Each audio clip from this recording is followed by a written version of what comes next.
Can you hear it now?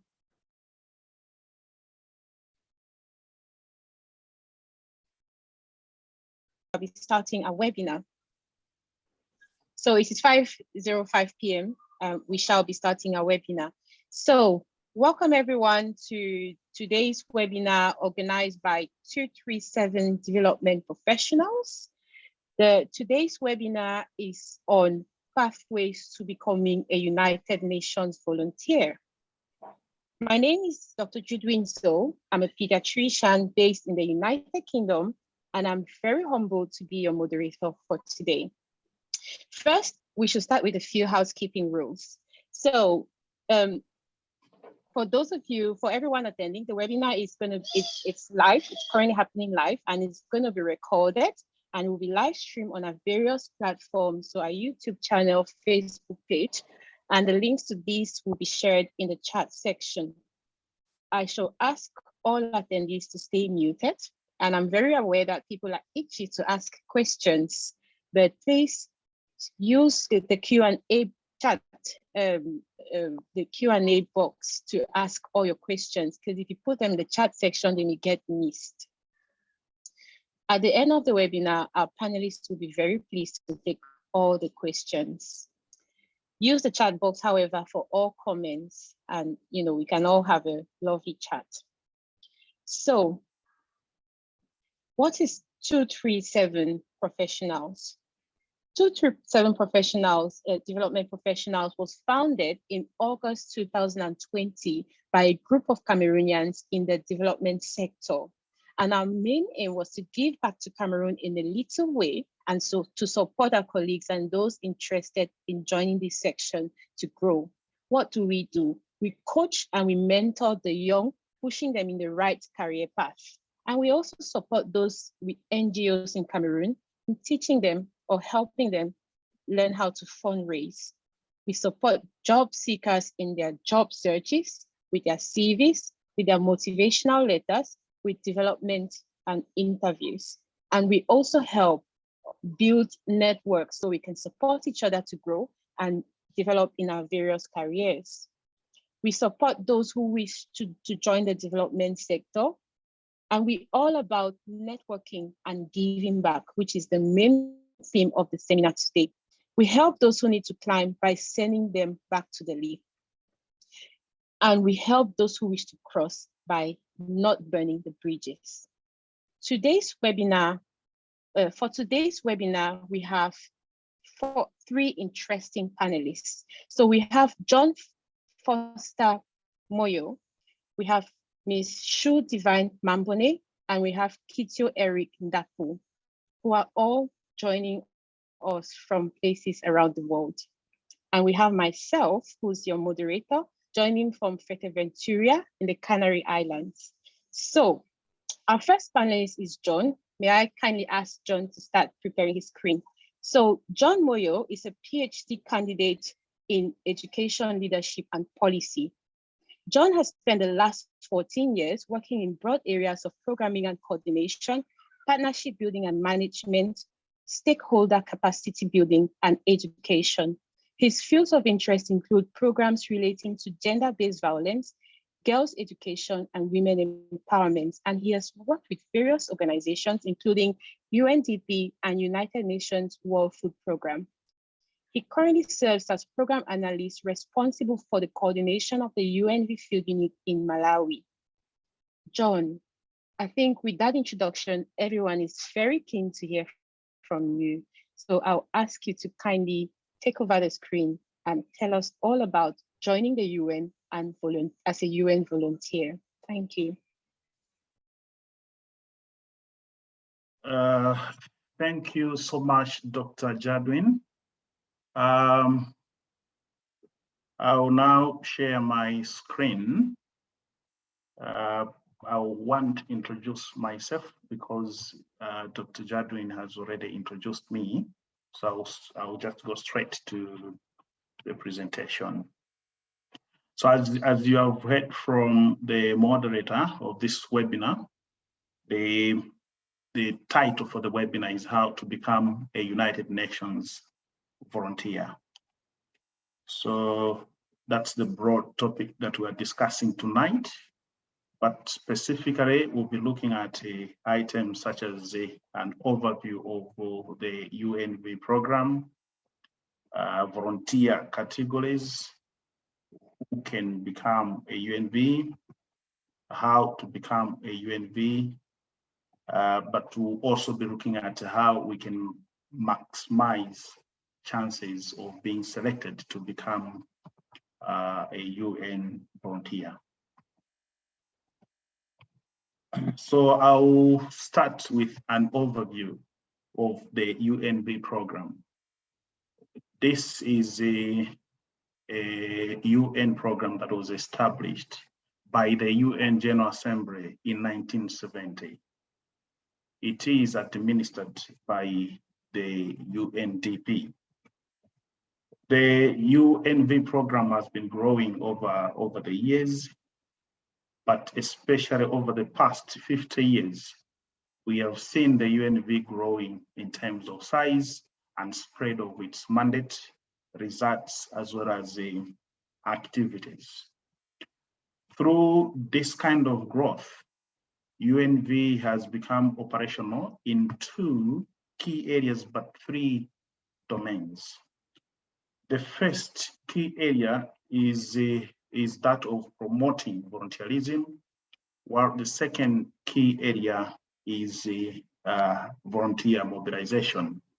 So under volunteer mobilization, the intention is that field units in various countries are entrusted with the responsibility to enable people to directly get involved in humanitarian, peace building, and post-conflict recovery, as well as sustainable development and poverty eradication work of the UN.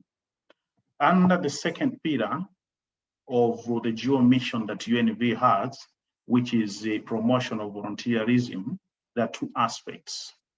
One aspect is volunteerism advocacy, while the other aspect is civic engagement.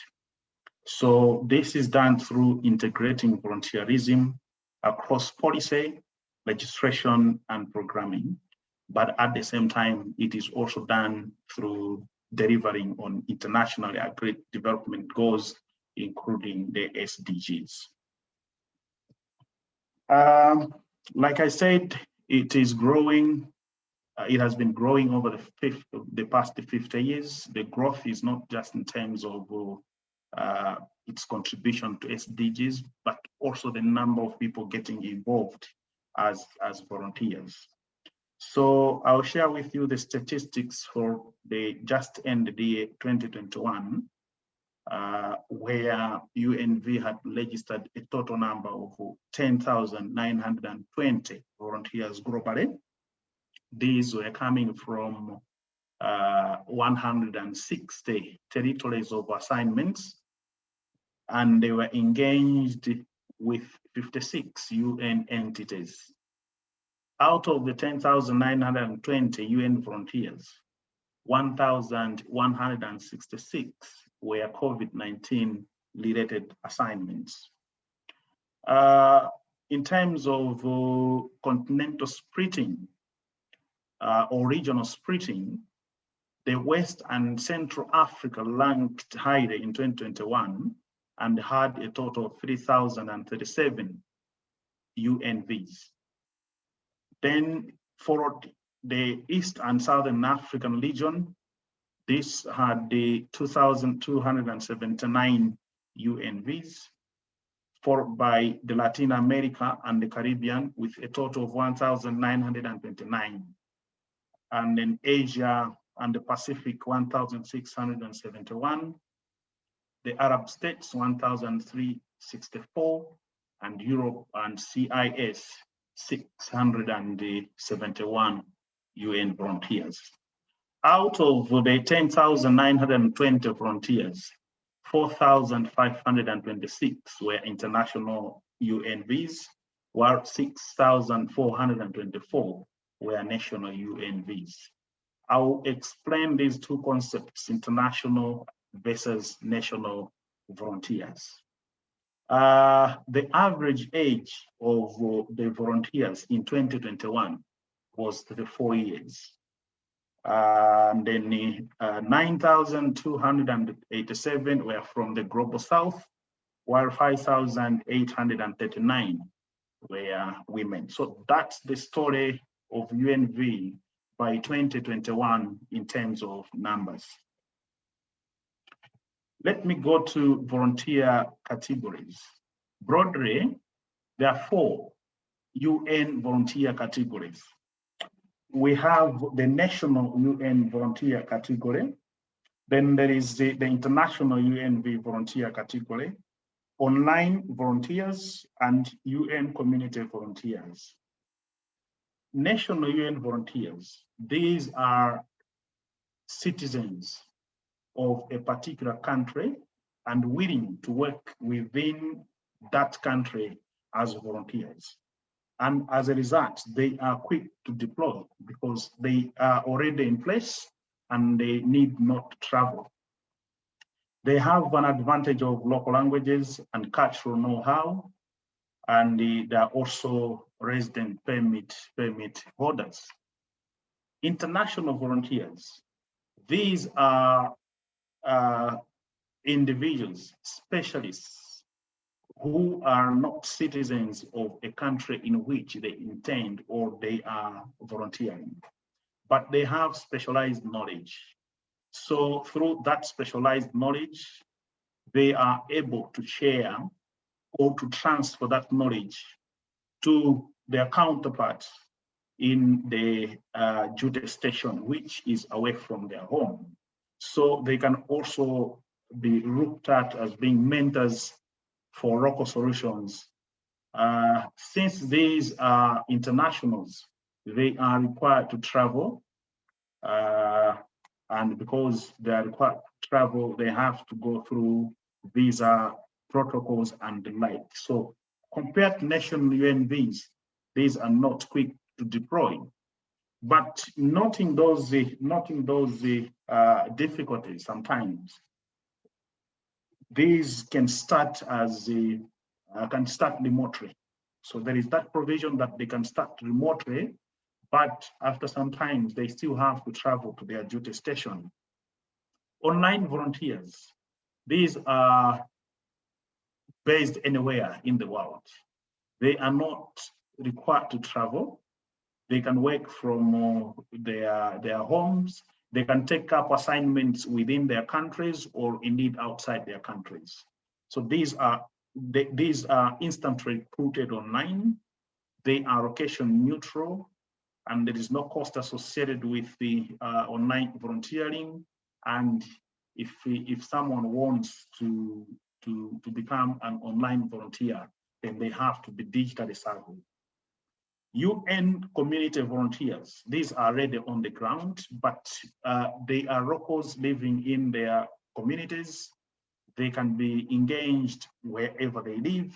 They are part of the community, and they offer real-time response to issues and problems. So I said these are the 4 broad categories of UNV, of UNVs. But then we have subcategories. These subcategories include the UN expert volunteers. They can be international or nationals. These are people who are 35 years and above, or should be 35 years and above at the time of application. They should have at least 15 years of experience with a minimum of a master's degree. Their serving time in terms of minimum is 3 months, and their maximum is 48 months. In other words, they can serve up to a maximum of 4 years. Then there is a second subcategory of UN volunteers. These are called UN specialist volunteers. These can also be internationals or nationals. They have to be 27 years or above, and with at least 3 years of experience. And just as is the case with the UN expert volunteers, their serving period is from 3 months to a maximum of 48 months. UN Youth Volunteers is a third subcategory. And under this third subcategory, we have two further categories, youth and university.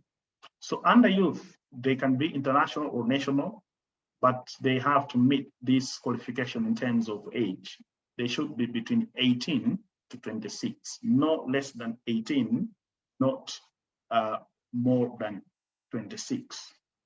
So these require no experience, but sometimes we have people who are who qualify in this category and have less than less than 3 years of experience. Their maximum serving period is 24 months, while their minimum is 6 months. They can also be university, UN youth volunteers, whether international or national, the same qualifying criteria as the youth category, 0 to 3 years of experience, or they can be students or recent graduates, whether at the undergraduate level or postgraduate level. But these can serve for only a maximum of 6 months and a minimum of 3 months. Then there is another category of UN community volunteers. These can never be internationals. They are nationals only with 18 years and above. Basic education is a minimum qualification, while their maximum serving period is 48 months, with minimum being 3 months. Then online volunteers, these are global volunteers. Like I explained, they can serve within their countries. They can also serve internationally, but they are not required to travel. So these are supposed to be 18 years and above, and they are opportunity specific. The assignments usually takes a maximum of 12 weeks, but they can volunteer to work for 20 hours per week.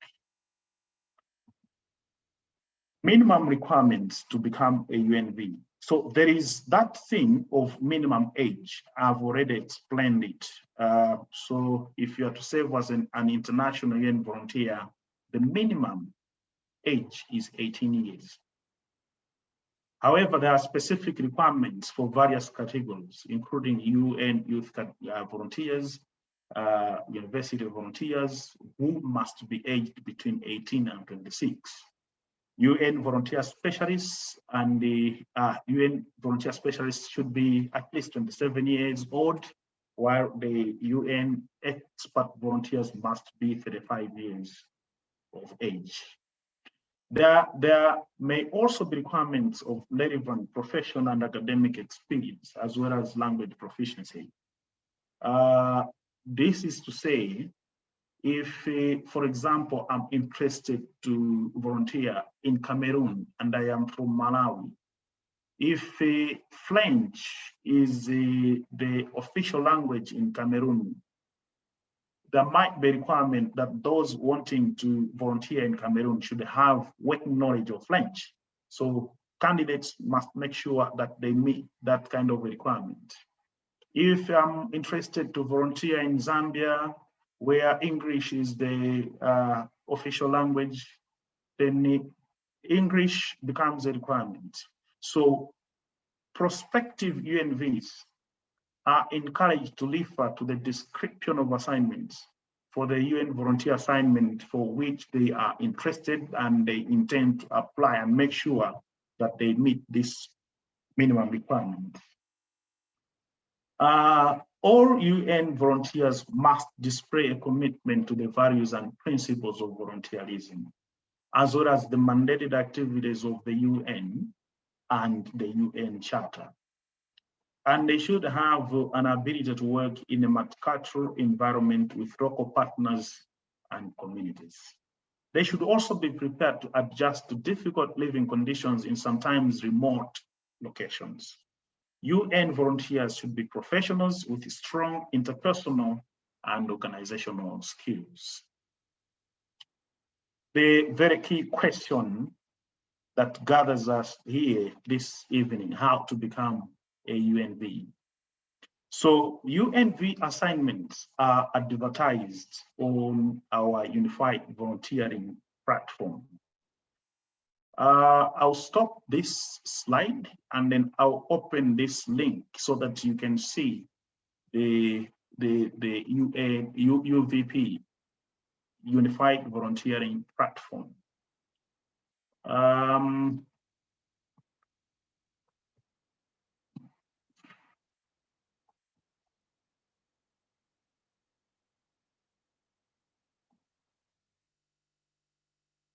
Okay.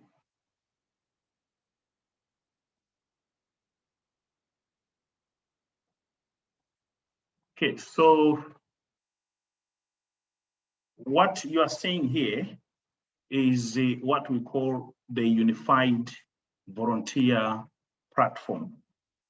It contains all the available opportunities. Actually, there are thousands of opportunities advertised every day on this website. So the starting point for one to become a UNV is to log in into this portal. But when you log in, there is login or sign up option up here. This option gives those that already have a profile to log in. Those that do not have a profile can choose sign up. And when you choose sign up, in a way, you are registering yourself as a UNV. So this is the beginning point. I'll get back to the main presentation. So I was talking about how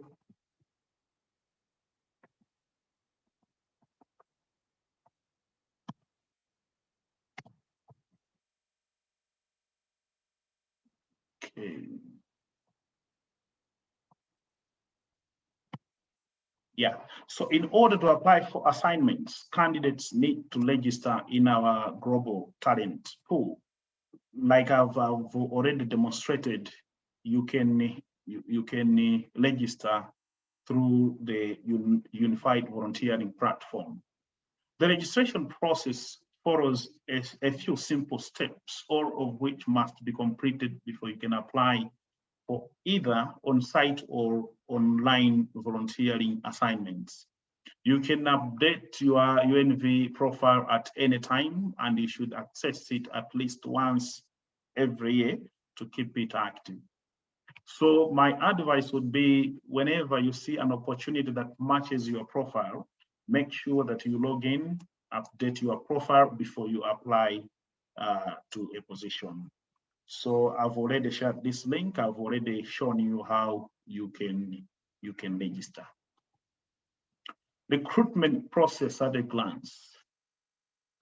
In here, I will show you the steps that are taken before one can be hired as a volunteer.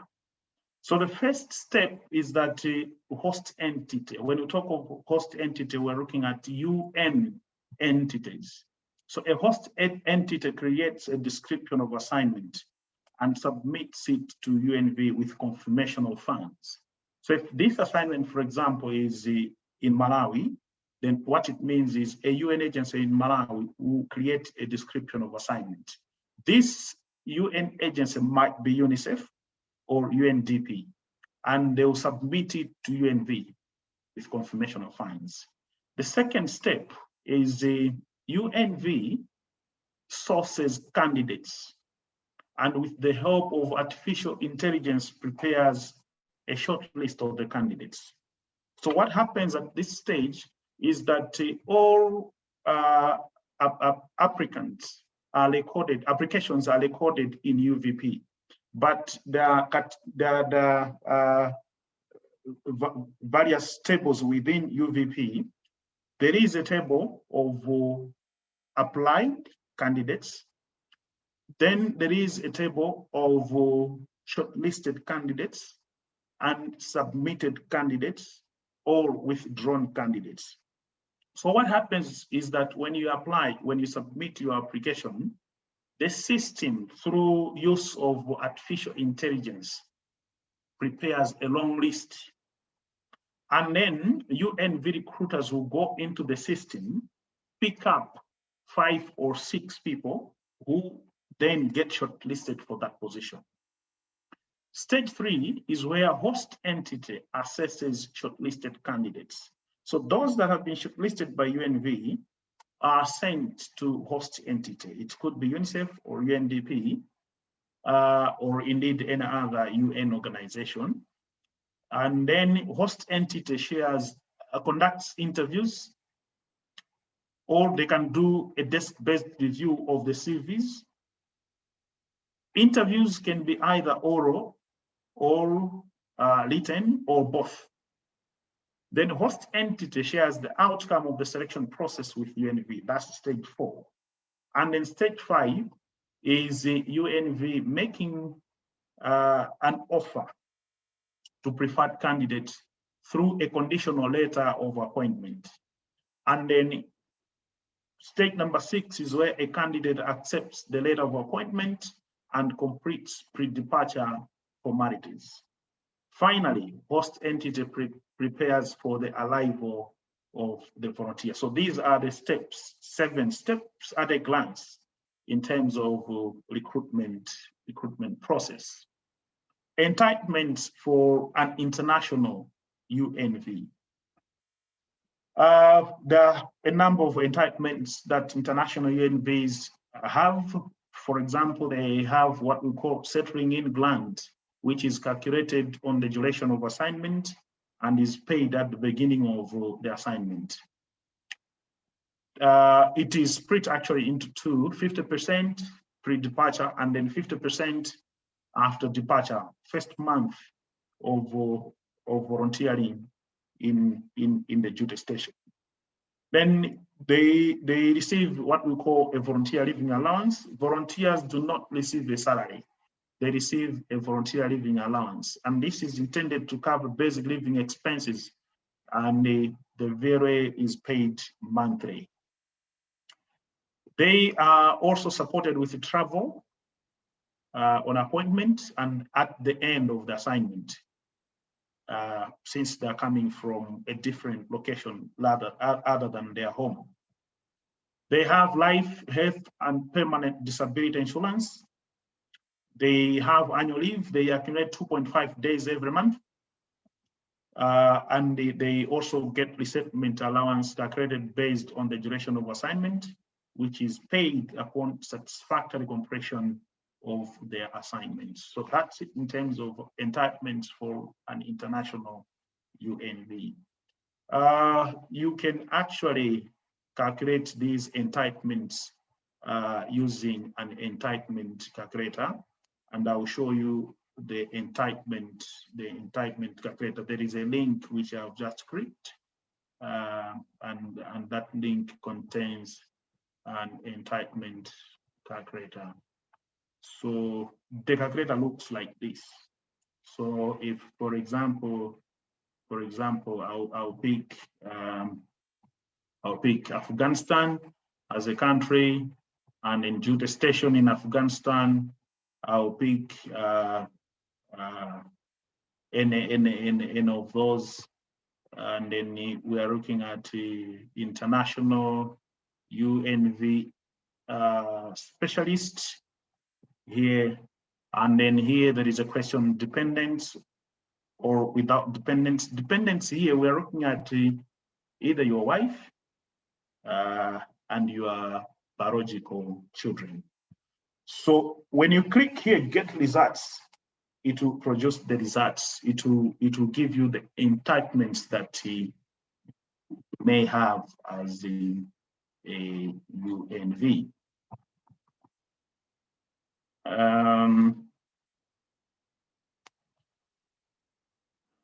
Okay.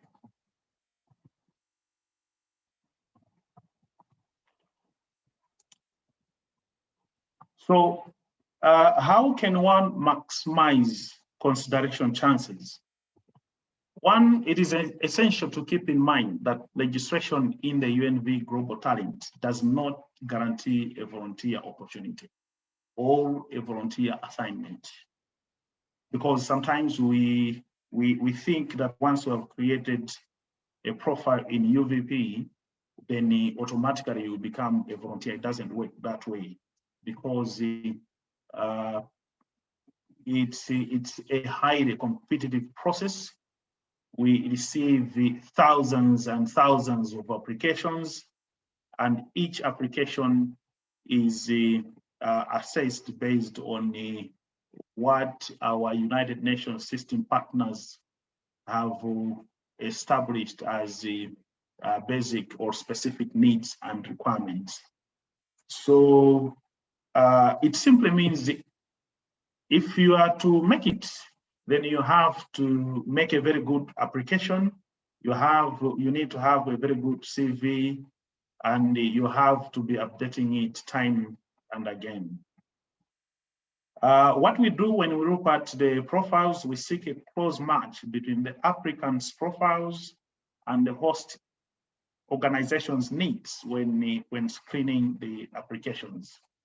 We pay particular attention to the criteria set out in the description of assignment, including things like volunteer category, as well as the candidate's area of expertise, their years of experience and qualifications, as well as their knowledge of the languages required for their assignment. And here are some few tips that you need to take into consideration when preparing your application, so that you can avoid the disappointment of applying and not getting contacted. Always be careful, read the description of assignment before you apply to determine if you are eligible and if your profile fully matches the assignment requirements.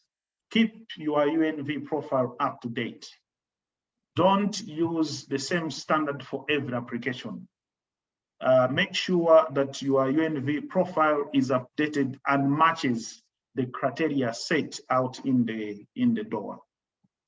Then get advice on how to make your profile more visible and more appealing.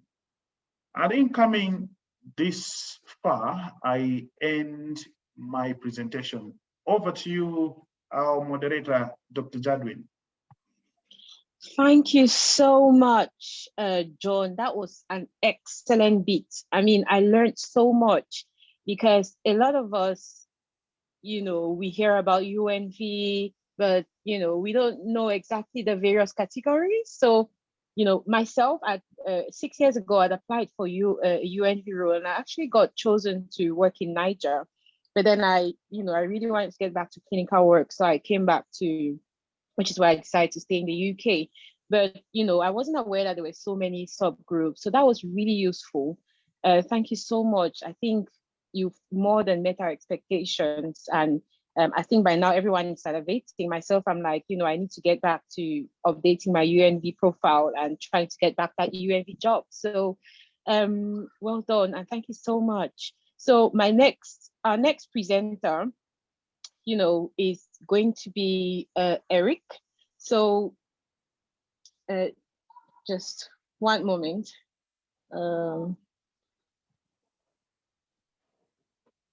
Right, so Eric is our next presenter. Eric is a humanitarian and development expert working with UNICEF. UNICEF seems to be the theme of the day, isn't it? So he works with UNICEF in Sudan as the first area coordinator to its sub-office in West Kordofan. Before working in Sudan, Eric served as program associate for the World Food Programme and has since occupied different roles, amongst which are country director, area manager, program coordinator, and with the African Humanitarian Agency in AHA, Cameroon, as well as Chad and the Central African Republic. He has over 9 years of work, and this is expressed through his vast experience working in various countries, where he has built a background in coordination, management, emergency preparedness, and response. I think just listening to Eric's profile, it just motivates me already, and I'm very keen to hear what he's going to say. So he's going to share with us his experiences working with UNV, how he got into UNV, and I really hope we'll be keen to hear more Over to you, Eric. Thank you. Thank you, Doctor. And it's a pleasure having all these great men online. As you have said, I will not take much time to present myself again. You've done the right presentation. So I'll dive into the subject matter. Let me share my screen. I just wish to confirm, is my screen being seen by everyone? Please confirm. Yes, yes, we can see your screen. Thank you. So I will talk on the importance.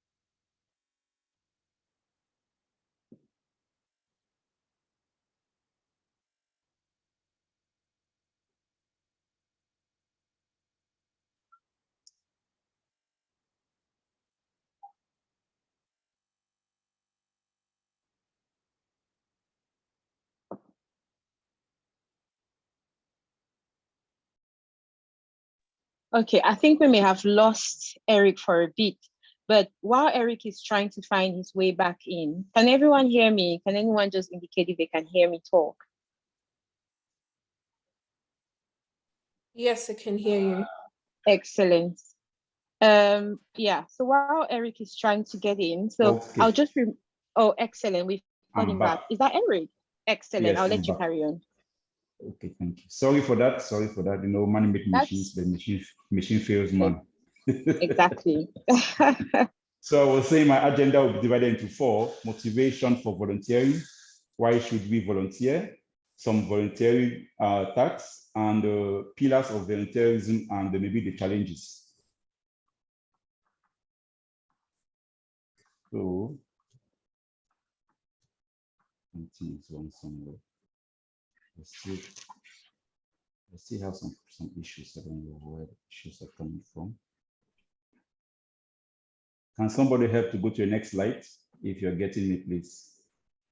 It seems as if I have some issues here. That's okay. I believe Kimberly would be able to help you share your screen. Is Divine available? I don't know why the forward button, the next slide is not like being highlighted. That's all right. I think you need to reshare your screen. Do you mind resharing it because we lost you for a minute? Okay, let me do just that.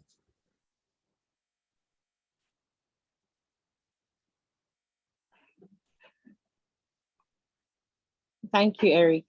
So while Eric is resetting everything, so I'll just remind us about, just a bit about the UN. Oh, excellent. There you go. Carry on. Are we together? We are together. We can see your screen now. Okay, but it seems not still to be moving to the next screen, to the next slide. I mean, I don't know what is happening here. Can you guys just permit me, let me, re-lock in? I'm sure that will be the best option. That's all right. We'll let you carry on. Thank you very much. In the meantime, Divine, are you able to share your screen, because I believe you've got the same slides. So while we're trying to sort out that bit of a technical glitch, and I do apologize for it. Unfortunately, as Eric says, we plan for these things, but it doesn't always go 100%, does it? So I'll just remind us a little bit about the UN. So the UN was created in 1945 in response to the Second World War. And the aim of the UN, which is the United Nations, was to maintain peace, security, development, and to promote social progress and better standards of living. And the United Nations is made up of several organizations, amongst which is the UNV. And the UNV is simply that branch of the UN that brings together volunteers for the purpose of contributing to the agenda of the UN. And I think what's important is that people join the UN for various reasons, depending on your background. For some people, they join the UN because, you know, they want to have an experience of what it's like to volunteer. For especially many Western citizens, they want to help, you know, they feel like they want to help out in other places. And for many of us, we think it's an entry point into the UN. So lots of reasons, and which is why this webinar is so important. And from your Q&A sessions, I can see that there's a lot of interest in this webinar. Okay, so let's go back to Eric.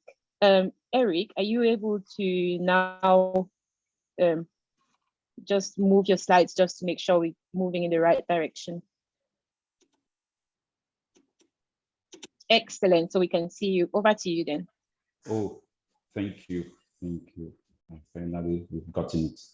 Okay, so I was trying to explain why in fact, our motivation for volunteering. We have two main reasons for volunteering. Generally, when we talk about volunteering, people think about receiving. But beyond receiving, there's one other aspect which we always forget, which is the giving aspect of it. Slide, please. Now, what do we receive and what do we give? It's important we know that. What do we receive? We start with that. When we volunteer, we receive the technical and professional strength. And there are some of these things which I would call them learning for life, because some of these aspects or these skills which you receive when you volunteer, you will never find them being taught in any university in the world. So volunteering will help you already to receive something you will never find in any university. Secondly, giving. What do you give? You give in your time, you give in your capabilities, you give in your own self into somebody's relationship regarding to a given problem. I think, for example, I have colleagues here at times who have, some issues, not forcefully professional issues, but issues regarding their family issues. And sharing it with a friend or with a colleague, it helps to resolve the issue. So you are giving in something to help somebody come out of a situation. And you give that in a free condition based on justice and based on the recognition of that issue. Slide, please. Now, we'll talk about generally the importance of volunteering. The first importance, which I really want us to really know, is you provide assistance. We all have what we call the subconscious, and there's always that internal joy when we provide assistance to somebody. For example, what I'm doing here presently, there are times it is important to say the state in which I work presently is a very poor state. So when you see somebody who is really like suffering and you come to help that person, when you go back home and you have a rest and you think over your day, you have that internal joy in you. There's this other aspect, training and promotion. It's very important. We know we all have the UNV in quoted language as a gateway to the UN. But how can you get to the UN if you don't want to get yourself into the UNV? That is possible, no doubt, that this is a gateway. And by being a UNV, you make yourself known. You are open up. And for example, let me take my case again. There are positions within UNICEF, which I would call the internal positions. As a UNV, I have the option of seeing those positions, which somebody who is not a UNV or who is not within UNICEF will never see those positions. And they could even be off, of your sector or your profile. But because you're not a UNV, to have that access to internal positions, you'll never have the opportunity of seeing them. You only have the access, the opportunity of seeing external positions. As a UNV, you contribute towards development. What do I mean by development here? It can be broken into various aspects. It could be you help the UN, to meet its goal of humanitarian development and peace. It's very important. You also help individuals. As I mentioned at the beginning, you help individuals to meet up. You can help also at community levels. When you are contributing, you are volunteering at community levels, you help people to also meet some particular needs which they have never been able to meet by themselves.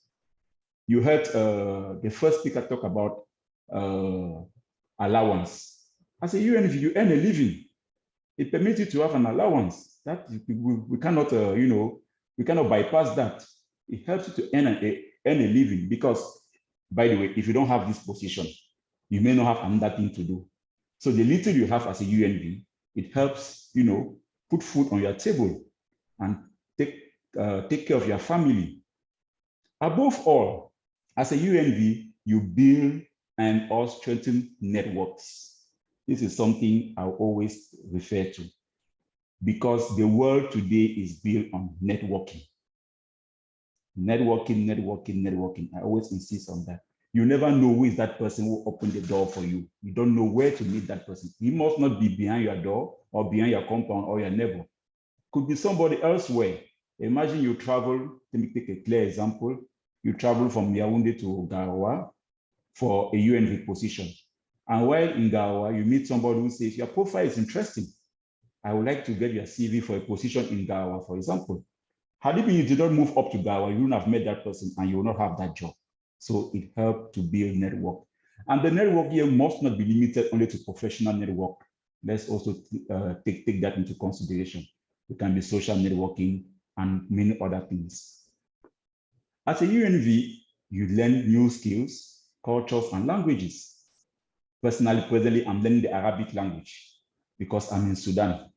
Because if you have to really, discuss with people around town or around the villages, you need to have some basics. As the first speaker mentioned that you need to have some basics in the local language. And presently, I'm learning Arabic, I'm learning the culture, and it makes me already have a plus. I was telling somebody today, language is power. Language is power. So if you succeed to have this, to contribute as a UNV, it must not be only international. I go back to the national aspect of it because as the first speaker said, we have the international and the national.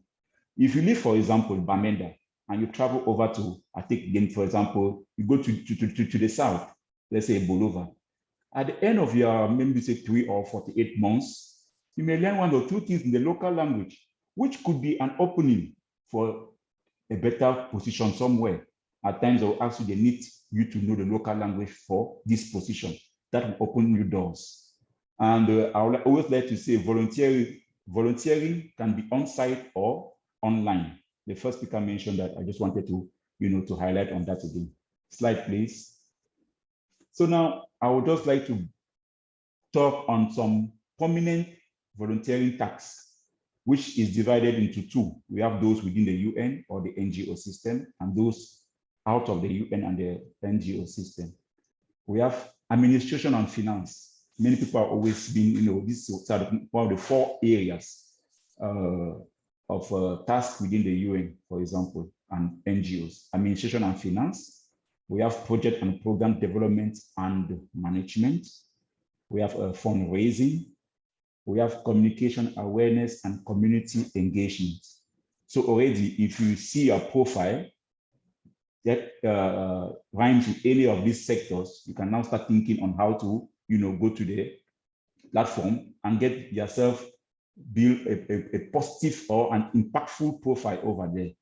Another thing is you can see these sectors and you say, okay, what's my vision? Am I going to, is my, let me say, advanced level background pushing me towards administration and finance or toward project development? You can now start working for those skills in order to make sure as soon as you have a profile online on the platform, you will be selected by recruiters. Slide, please.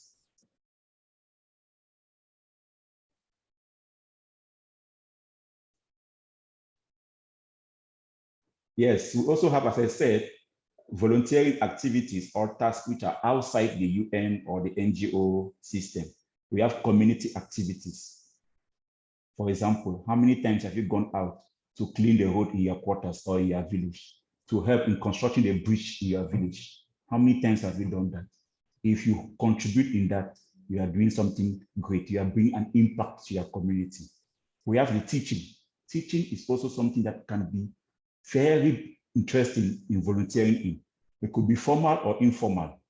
Let's take, for example, what we are doing today in +237 development professionals. We are doing teaching somehow. We are doing the informal one because we help people here, coach them on, on designing their CVs and cover letters. And at the end of the day, though they get the jobs. We are happy. You remember, I mentioned about providing assistance. It gives you a natural joy. And we are already healing some of the fruits here. There's also environmental mitigation and awareness. You know, we are all talking about climate change today. We can contribute in environmental management in the little way without being an environmental expert. Sorry. How do you manage your household waste, for example? You can put many of us, we have small clubs in our quarters. We have what we call the day zero. Even in your day zero, you can pass across an information as a volunteer to decide to help people build some basic knowledge. I take again myself as an example. Presently here, people are not very used to household gardening. Out of my schedule, which is my professional schedule, I go about now try to teach people how to manage their household waste, and they use it in, gardening. And tomorrow, we may decide tomorrow not to work again because everything is, a part of the war. We have also the poverty, and when there's poverty, it's likely to have war and conflicts. But now, if you can contribute indirectly in this way by helping people be independent economically and even food security wise, you are helping through your voluntary task or will. We equally have assisting the old and the people with disability. It is always a blessing to provide assistance to the vulnerable, especially the old and those with disability. So when you have all these points, you put, for example, some of these aspects which you are not being paid for, it is obvious. At times, even God will bless you by giving you the one you'll be paid for. So we have to merge the two, both the non-paid and the allowance. I don't want to use paid because in reality it's not being paid jobs. The allowance given volunteering aspects or tasks. Now, I would just like to pinpoint on some pillars of volunteerism. The first pillar is availability. It's very important to make yourself available. It is not because you're a volunteer that you'll come to work late or that you'll do work which is not of good quality. No. As a volunteer, I say it, you are selling yourself. And you can only sell yourself by being there when you are needed and doing what is supposed to be done. We also need to opt for activities. Take, for example, most of the times when we have meetings with other colleagues from different offices, when you opt to be even the minute taker and you produce good minutes, you are selling yourself somehow without you being aware of what you are doing. You make yourself available. Another aspect is humility. When you are humble, because there's that tendency, especially those who go international, that when you arrive in a new office, you will want like to compare with those who are around, even though they may have national staffs. You have that tendency of thinking that because you're an international staff, it means you have some, no. Those who are there, they have been there for years and they master the environment better and they can be of help to you. So humble yourself and you will learn more through them. The next pillar is determination. This is very vital, determination. What do you want? What is your vision? Now, I've listed some activities or some tasks for the UN and the NGOs, which if you now see, for example, this is my profile. I really one day want to be a UNV staff, be it national or international. Do I have the skills? You ask yourself the questions. Do I have the skills? If I don't have the skills, what do I do to get the skills? And you work towards that. It is not after this webinar today that tomorrow you have a UNV position. It's possible. Likewise, it's not possible as well. So we have to have a vision, a clear vision, and work towards that. And when you have a clear vision, you are self-confidence. That leads us to the fourth pillar. You are self-confident of yourself and what you're capable of doing. I bet you will pick the right job at the right time. Always remember, God's time is the best. We have been saying things about UNV. It does not mean that they're not about volunteering in general, but it doesn't mean that we don't have challenges. No, we have challenges when it comes to volunteering. Among the challenges, we have overworked. You could be overworked when you come as a UNV in a new locality. There are experiences where when you come to an office, the older people will like want to push because it's assumed you are UNV, who like to push tasks to you. Another way is they could reduce the number of staff, to get you overworked, and at the end of the day, you are being stressed up. That gives us to the third pillar. But the second pillar, which is very important, is undervalued. At times, as UNV, you could be undervalued. You could come in with many years of experience, and when you come, they give you very minor or minimal tasks to do. And the other day you find yourself bored and you are undervalued, and that also could lead to stress. These are some of the aspects relating to the importance and the challenges of volunteering, which I've given with respect to my experience. And I always like to quote this at the end: volunteering is not downgrading yourself. For those who are reading what is written there, it's very important, because some people think that when they are volunteering, it means they are like, they are being taken to the backyard. No, volunteering is not downgrading. It is providing service. It is providing assistance. And so, dear Madam Moderator, permit me end at this level while I'll be expecting questions if available. Thank you, and over.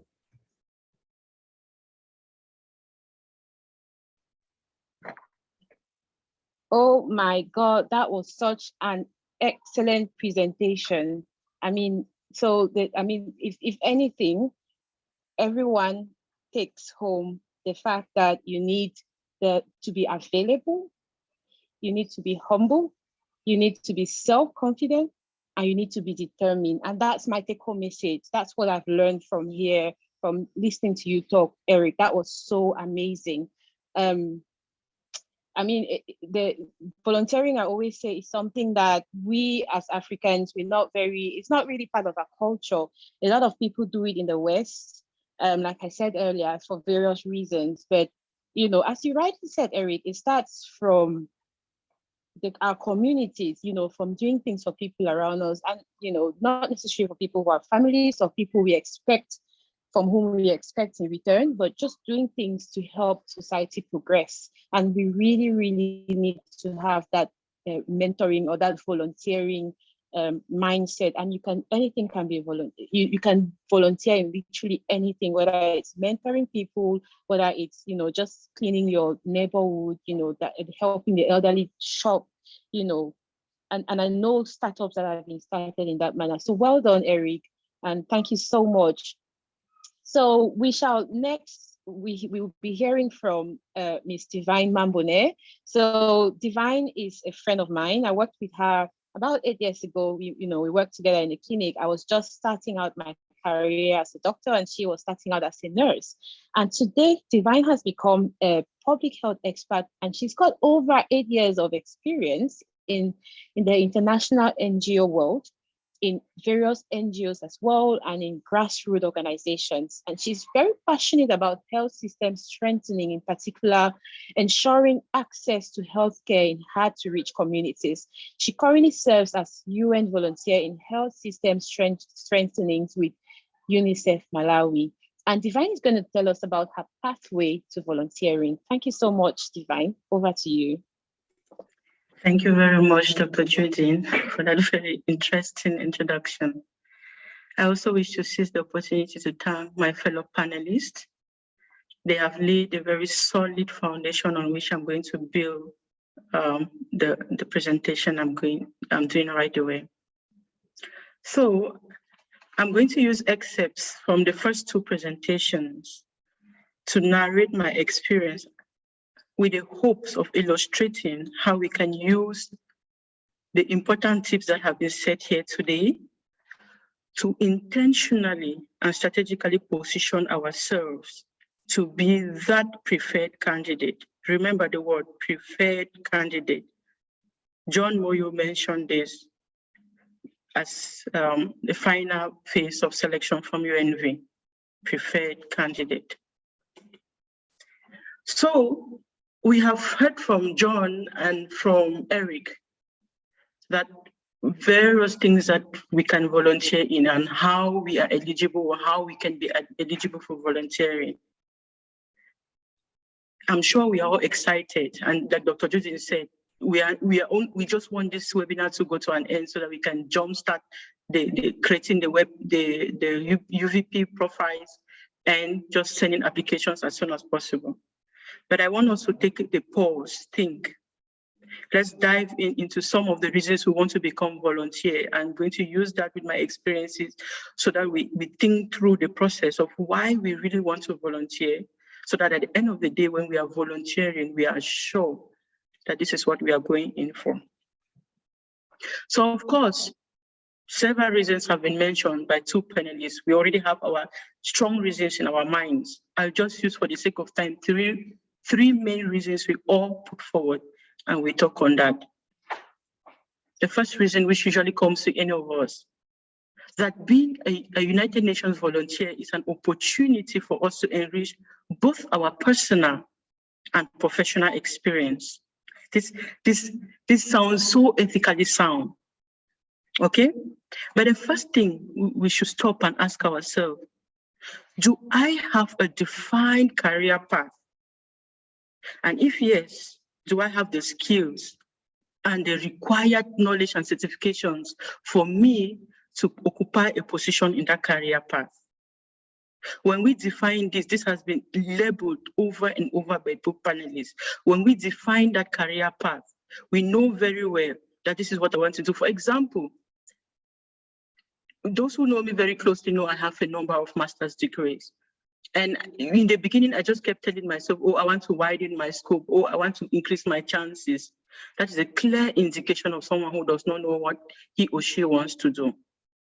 It was not until 2019 that I resolved in myself that, oh, after accumulating a lot of experiences and exposure, I told myself, I really want to be a health system strengthening expert. And what did I do? I went and enrolled for the last course, health system strengthening. Of course, that increases my chances of having a position, a UNV position or a job within the health system strengthening milieu. Of course, as mentioned by Dr. Judwin, who always want to say, oh, because you want to work in the UN, and we think that the easiest way to get into the UN is by going through a UNV. Of course, this is perfect. Who doesn't want to have short or easy ways to acquire their aspirations? But again, ask yourself, which UN agency do I want to work for? Trust me, there are over 30 UN agencies. When John Moyo opened the UVP profile, we saw that jobs were advertised by organizations, and we saw several organizations. UN organizations are 30 and above. And each of these organizations has its specific vision, goals, and strategies. So ask yourself, are your personal vision, goals, aspirations, and desires, passions aligned to the organizations you want to work for? You can spend a lot of time sending applications to organizations and your visions are not aligned, and perhaps that's why you're not selected. The last reason we want to talk about, of course, John talked about VLA. I bet you when most people hear about you, and the first thing that comes into their minds is dollars, dollars, and dollars. Of course, we heard here today, UNVs don't have salaries, they have VLAs. And like John rightly said, these VLAs are calculated based on, it differs from region to region, from country to country, and perhaps even within a country based on the duty station. So ask yourself, will you want to serve and stay and manage this VLA, sometimes for 1 year, 2 years, 3 years, and even 4 years? Yes, of course. People have worked as volunteers for 4 years on this VLA. Of course, others have had the opportunity to hop out of the UNV system and get better jobs, like Eric said. But we have had cases where people have worked for 4 years. So are you comfortable to work in these conditions for the time you want to work as a UNV. And then when you have really looked it through these reasons and you are setting in your mind that really I want to work as a UNV, ask yourself, what kind of UNV do you want to work as? Is it a national, international? John has explained that online or offsite. We have talked about that. When we are setting this, okay, take the next step now and apply. These links have been shared. So now this is where I want to lay emphasis on. Once you have created your profile, John mentioned 2 words: keep it active and keep it updated. We mentioned active in passing. When you create your profile, you have to either tick whether you're active or inactive. What do we mean by active? It means that you have the passion to work as a UNV and you're available to be employed and deployed at that moment. If you tick the inactive option, it means that you want to work as a UNV, but at the moment you're not available for employment and deployment. Perhaps you're in the process of completing a course. Perhaps you have just picked up a job that you feel that you need this job to accumulate the skills which are necessary for you to better serve in that position. Maybe that's why your profile is inactive. Whichever way works for you, just make sure that active or inactive attributes to your current situation. And of course, John has talked about updating the profile. What are the tips? He mentioned that in passing. Go into the call, the job offer. Look for the key words that were used to advertise that job and update your profile. Of course, we oftentimes update our CVs and upload, and we forget to update the UVP. For every job opportunity you apply for, make sure that the key skills have been captured in your UVP.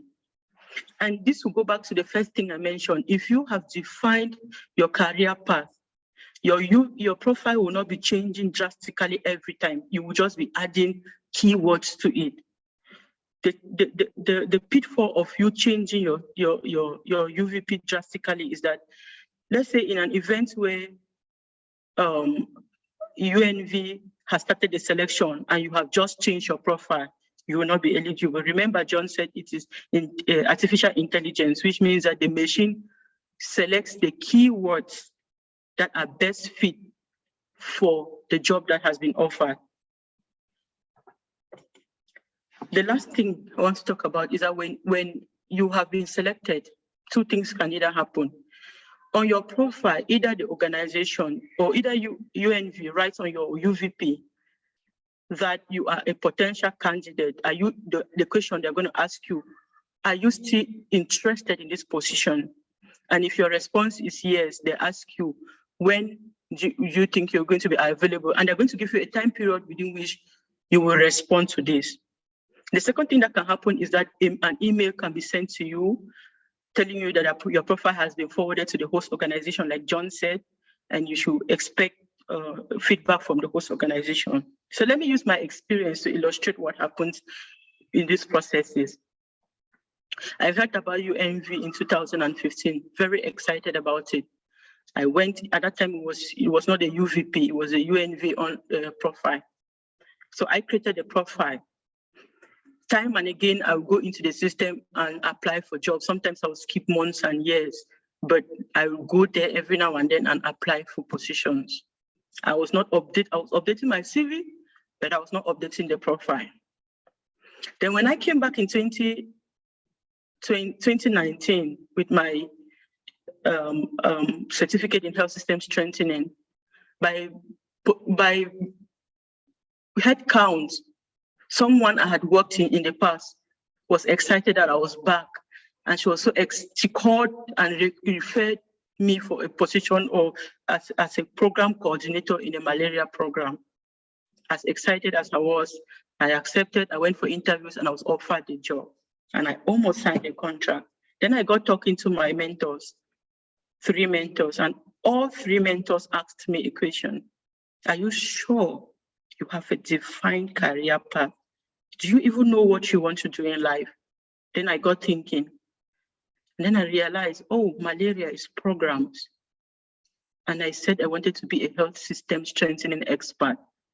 And that is how I declined this position for a less paying position, because my mentor advised me, Divine, invest in the chosen career path. Spend time in acquiring the skills that you need that will make you a preferred candidate for that position rather than chasing money. Don't rush into something and 5, 10 years down the line, you start regretting because you're stuck into something you didn't want to get into because of immediate gratifications.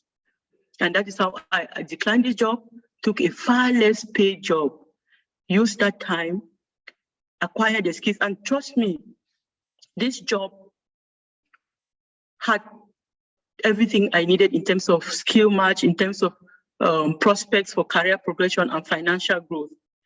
But then something happened in November 2019. That strong resolution to join the UN again was rekindled in me. That night, I went home, opened my profile, skimmed through the jobs that have been offered, and I saw 2 positions for health system strengthening, one with WHO in Nairobi, Kenya, and one with UNICEF Lilongwe, Malawi. That night, I looked at the key terminologies within the terms of reference. I updated my profile. I applied for those jobs. And just when I was about to close, I realized that my UVP was inactive. So can you imagine? For 5 years, I had created a profile and my profile was inactive and I've been applying for jobs. No wonder I never received any feedback. So when I submitted these jobs and I went about doing submitted these applications, I went about doing everything I was doing. The very next day, WHO or UNV wrote on my UVP that I am a potential candidate and I should state when I'm ready for a job for this position. I should state if I'm interested in this position and when I'm ready to take it off. And I have 2 weeks to respond. Of course, I never went back into my profile. I logged into my profile 17 days later. Of course, I was 2 days late and I missed the opportunity. And this pained me to my bones. I don't want to recount the bitter remarks that my mentor made when I discussed this with him. So, of course, I had lost that opportunity. So like I said, the next thing that can happen is that a mail can be sent to you a mail can be sent to you to tell you that your profile has been sent to the host organization. Please, when this mail is sent to you, there's usually a link on that mail that tells you that while waiting for this feedback from the host organization, please download the resources in this link and start preparing. Whether the host organization gets back to you at that moment or not, please prepare because it may help you in future situations. This mail came to me I received this mail for the second position I applied for, UNICEF Malawi. It came into my inbox second week of December 2020. And of course, at that moment, we're at the peak of our implementation of a very important project. And we're also preparing for the holidays. So I did not click the link, talk less of going through the resources. Fast forward, second week, January, we're back into the office and still in the middle of a very hectic program implementation in my previous organization. I received this mail from UNICEF thanking me for applying and asking me if I'm still interested. And if I'm interested, am I ready for an interview in 4 days' time? This was a bittersweet moment for me. I was excited and I panicked. And secondly, I panicked because I knew I was not ready. 4 days may look like a lot of time, but I was in the mix of a very physically demanding task at that moment, and I knew that I would not have time to prepare. So then I remembered that one of this, my very active mentor works with UNICEF and he's currently in Malawi. In all excitement, I called him, I told him, oh, I've been given this job with UNICEF. And he said, where? I said, it's in Malawi. He's like, oh, wow. So you need to prepare, Divine. Are you ready? I'm like, oh, say, please prepare. Read the resources. I said, okay, fine. So can we do a mock interview? I said, fine, thank you. This mentor of mine and his spouse scheduled time for an interview. Very kind people. And I came on board thinking I was prepared because I had skimmed through the resources. After the first preliminary introductions, the first technical question, I started babbling. I was all over the place, saying nothing. He stopped me, said, Divine, did you practice? I said, no. So we can't proceed. Please go back. You have just one more day. That means, and we must have this mock interview. I don't want you disgracing me. So go back, go through the resources and practice. I slept up that night. I went through the resources and I practiced.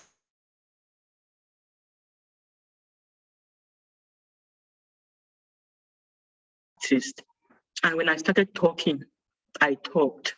I felt it in my body.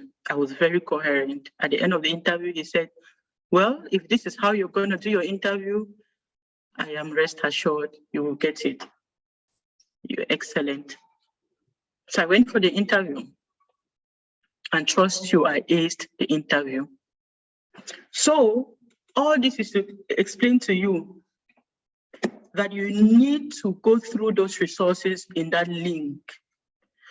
Find persons who have gone through the process, or somebody who has helped somebody go through the process, or somebody who understands the system to coach you for the interview.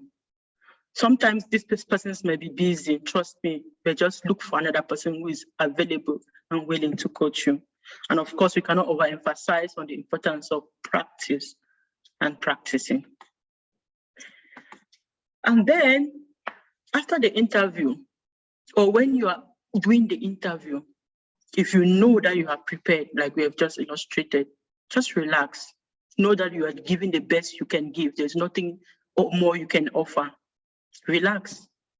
Be confident, like Eric said, and do your best. And then you wait for the feedback, keeping your eye on your emails. Remember, John said, even when you have been selected, we're talking now of this stage where after the interview, you have received an email that you have a provisional employment into that role. It doesn't end at this point. Until you have had the contract letter in your hand, you are not yet a volunteer. So this is still a preparatory stage for you.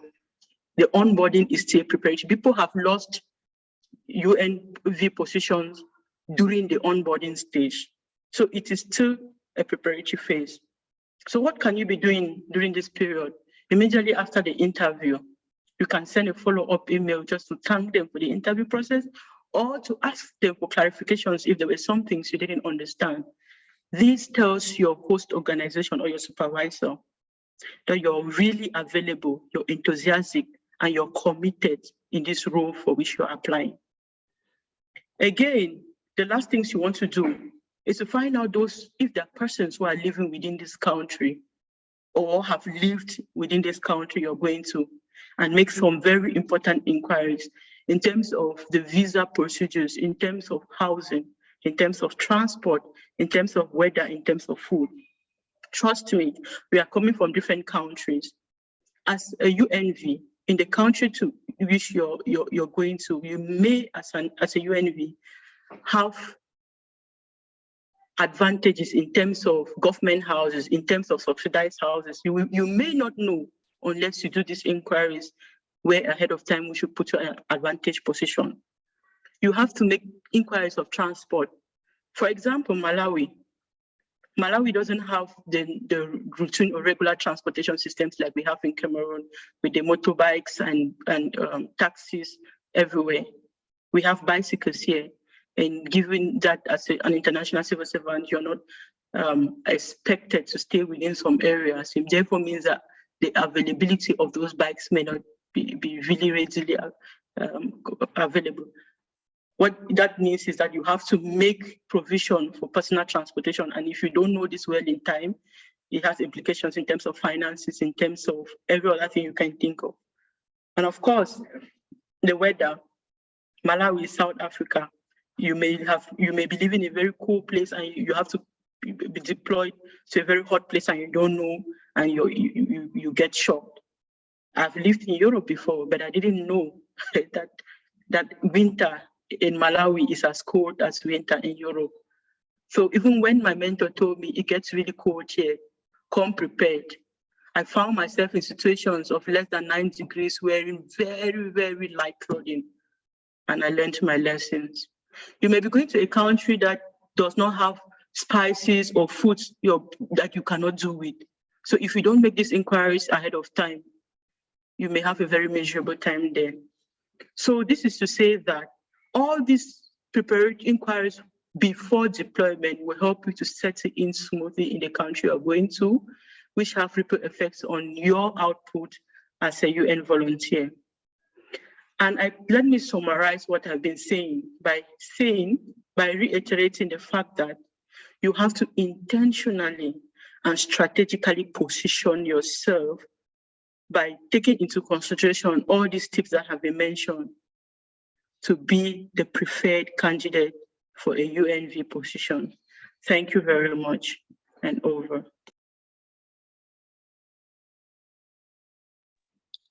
Thank you so much, Divine. I can hear the virtual applause, the virtual hands of applause. I think that was excellent. And, you know, knowing who you were 8 years ago as a nurse, or was that 9 years ago, and now seeing who you are today, I think that's amazing.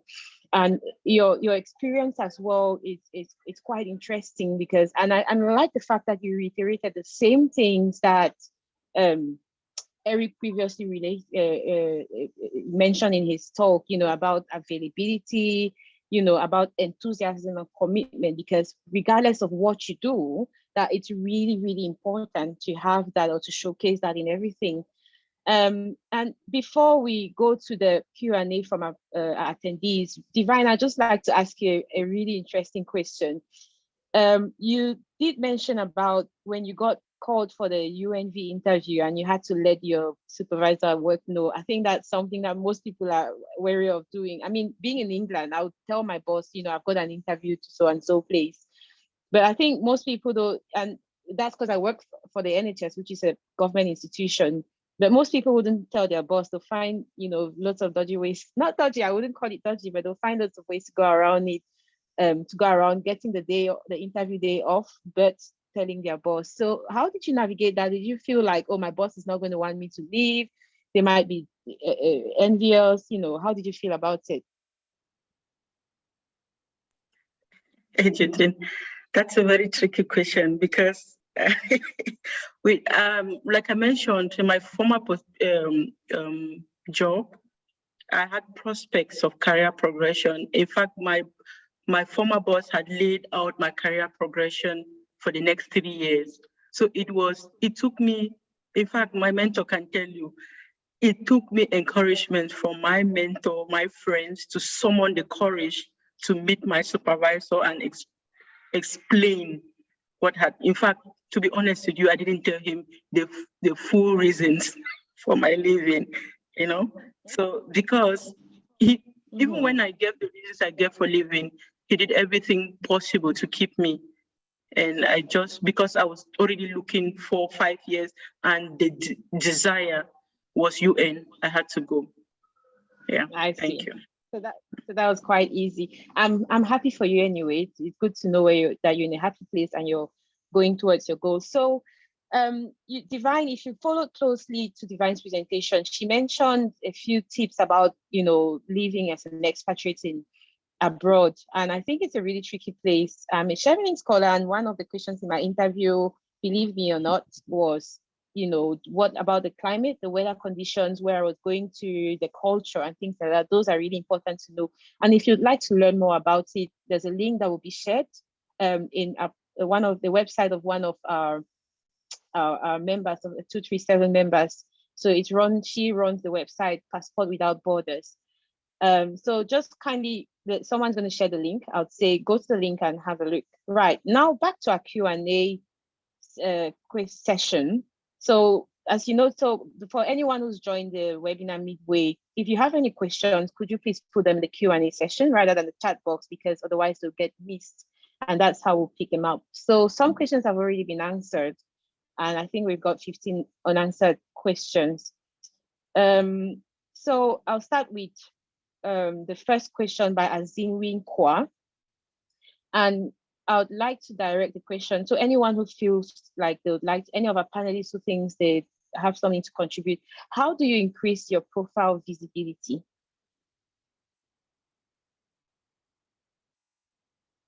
Any of our panelists could answer the question. Okay, Madam Moderator, I'll take it. That's fine, thank you. Yeah, unfortunately, I'll not be able to switch on my video because I'm having a poor bandwidth. Don't worry about that, that's fine. Mm-hmm. The thing is, we usually take things for granted because we understand volunteerism as anybody's field. But this is a different kind of volunteerism. We have minimum requirements that have to be met. So the first thing that interested candidates must do is to be very honest about themselves in terms of whether they qualify for a particular position or not. And they can tell by looking at the minimum requirements.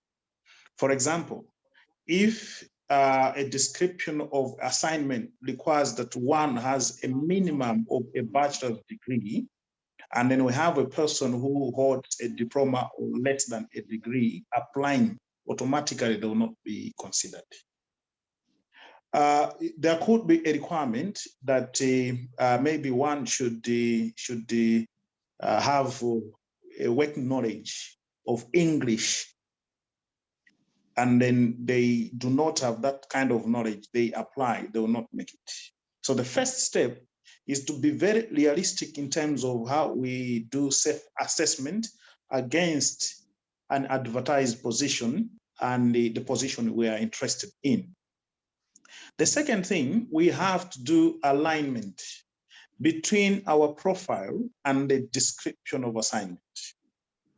If, for example, an assignment talks about fleet management, and you have never done fleet management, and it's not appearing on your profile, chances are that you will not be selected. But if it is talking about fleet management and your profile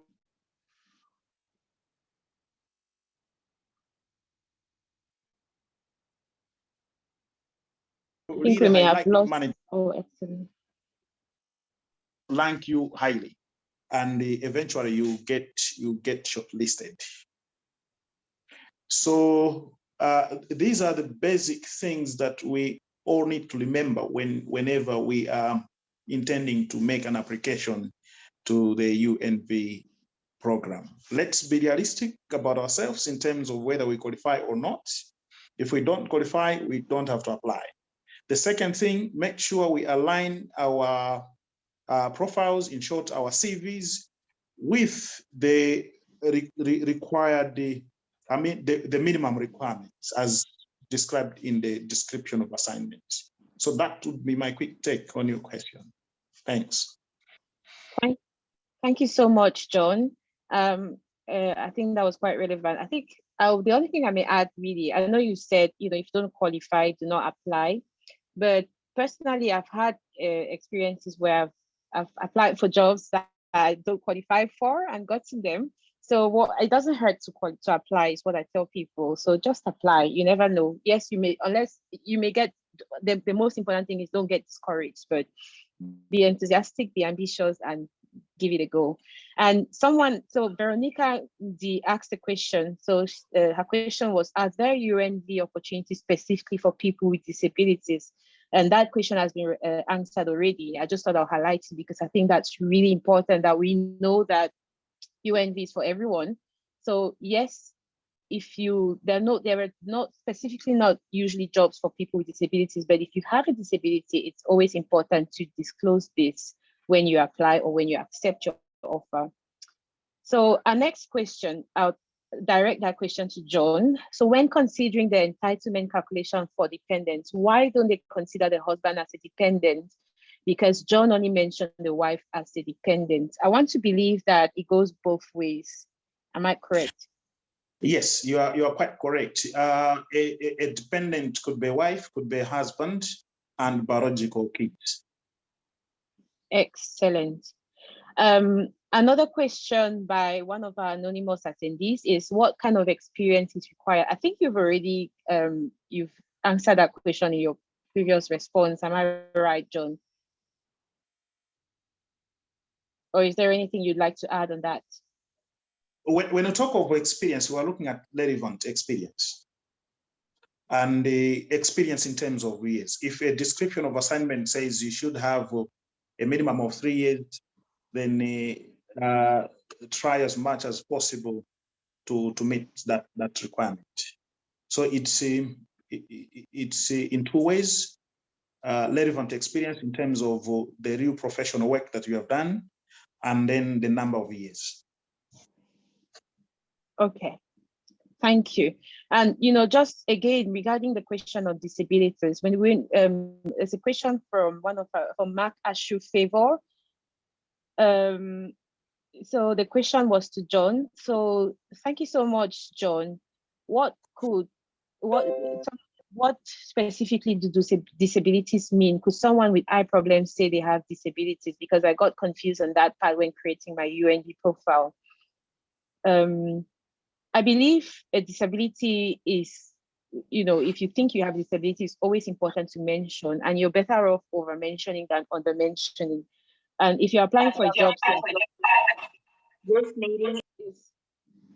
sorry, I believe someone's got two things, signing on and two electronics. Or can you please just sort that out? So what was I saying? So I believe a disability, really, you'd have to declare whatever you feel is a disability. And if you're applying for a job, say as a pilot, and you have sight problems, it's important to mention that as a disability. If you're applying for something like construction work, which is manual, you have to mention that you've only got one leg. So I think it's kind of subjective, but it's important to mention it, and then it gets discussed eventually. Does anyone have anything to add about that? Any other panelists? Okay, if no one else has anything to add. So Betila Nange has asked a question. Can someone do? Sorry, I don't know if you saw my hand. Oh, apologies, I didn't see. Feel free to ask to speak. No, I just wanted to, in terms of disability, that is why it's also good to self-evaluate yourself. I reiterate what John said, because we have what we call the non-family duty stations and the family duty stations. There are some family duty stations which are very hostile.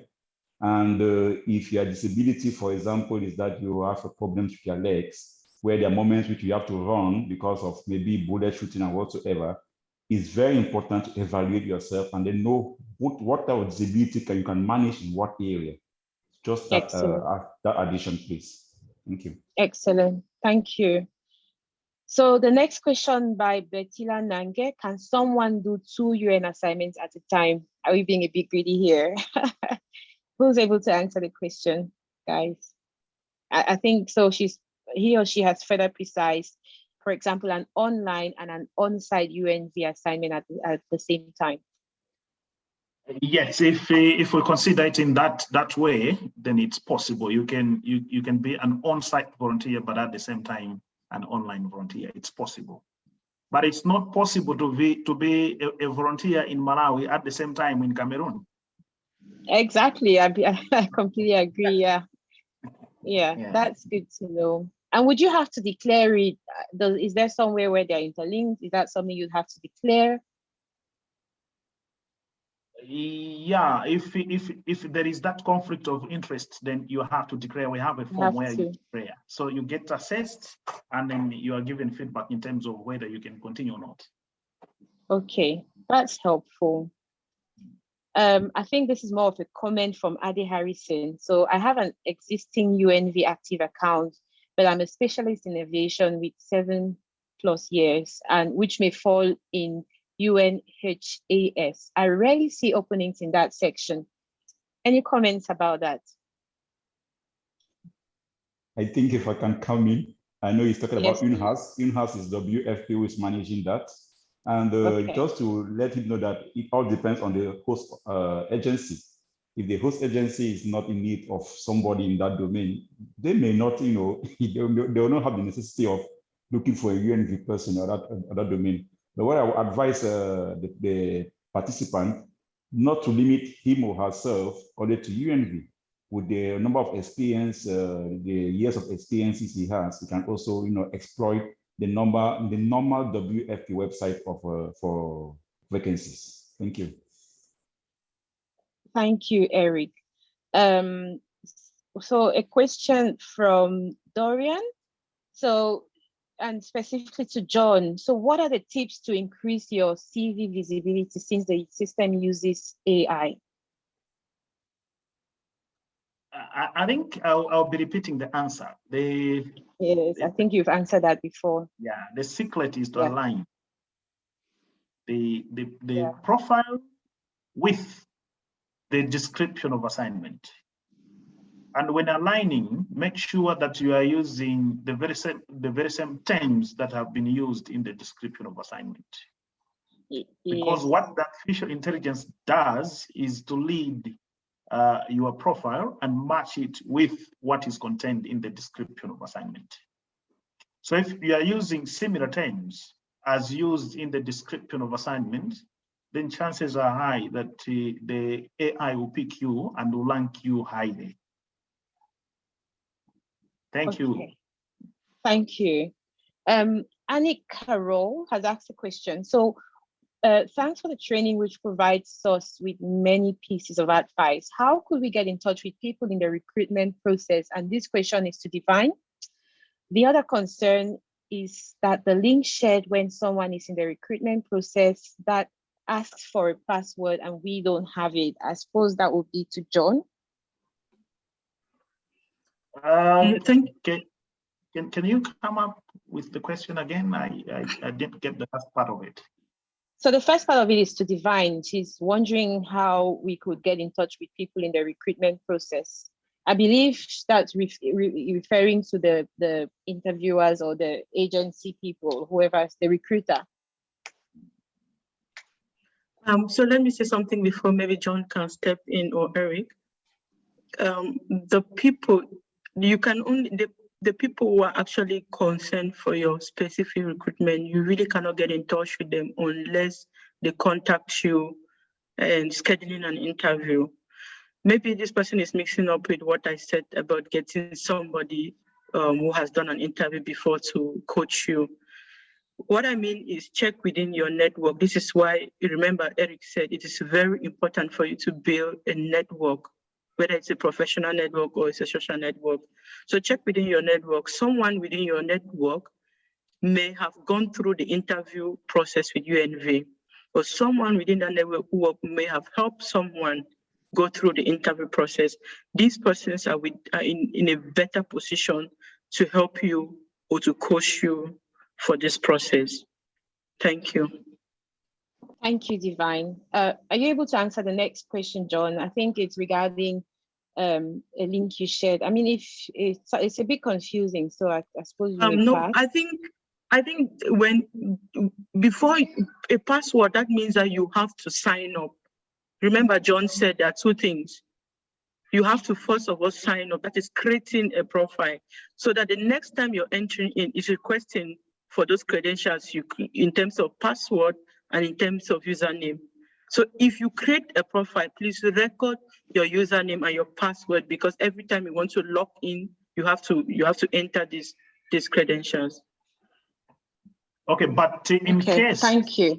In case someone is having login issues after they have signed up, they can send an email to unv.support@unv.org and explain their problem.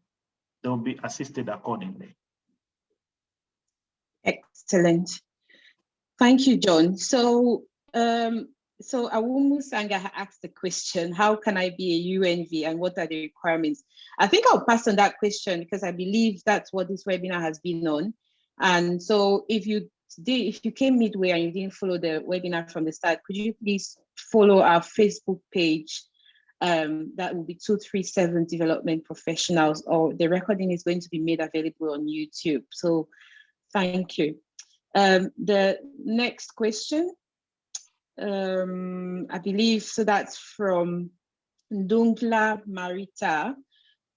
Please, I wish to ask if there's any luck creating a WhatsApp group in which you all who have access to these opportunities can share with us.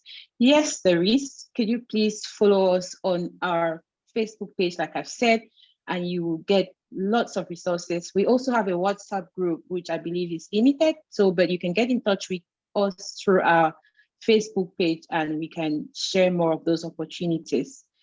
The next question so I applied and had an active number, but lost all details about that profile. And that's from William Ekerum. Can I create another profile? I think that's relevant.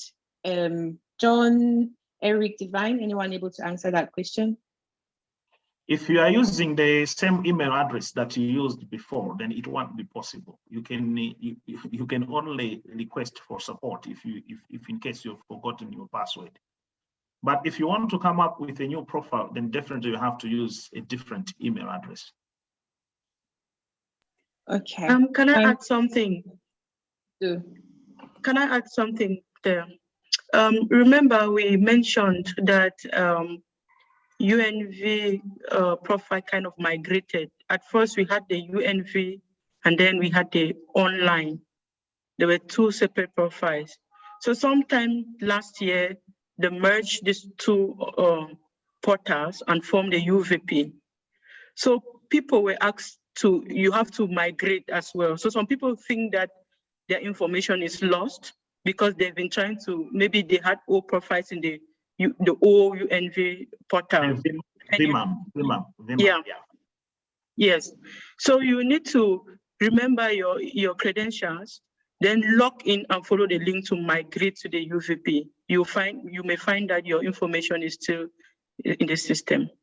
So you just have to go now and update it to reflect your current situation. Excellent. Thank you so much. There's been a couple of questions about building a CV. If the question is whether there's a special way of building a CV and someone is asking for a copy, do we have any link or anything like that?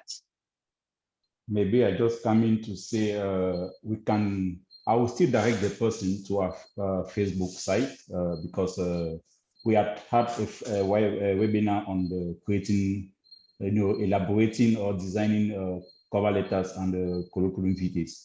So the person can refer him or herself to that, and then we get ample information. Likewise, we are still available. We are still always available on the site, on any of the site. The YouTube, ask your questions and then you get answers to them. If they're so specific, as we said, we do coaching and mentoring. We can assign a mentor to you to help you in elaborating your CV and your cover letters. Thank you. Thank you so much. So the next question is whether there's an age limit to apply for UNV positions. And that's the first question from for Canisius. And his second question is, sometimes we see positions asking for secondary school certificate. In case one has a higher qualification, can he or she apply? Is John able to answer the question, or anyone?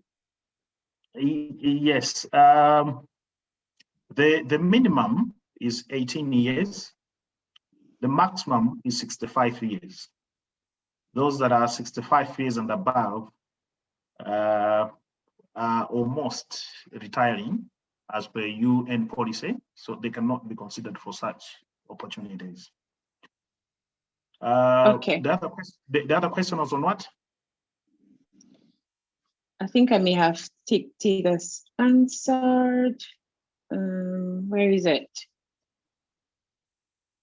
I think, yeah, so in case, so the second question was, you know, could you put in, could you apply if you feel like you're overqualified? Basically, that's it. Yes, you can apply because the description of assignment to usually say minimum.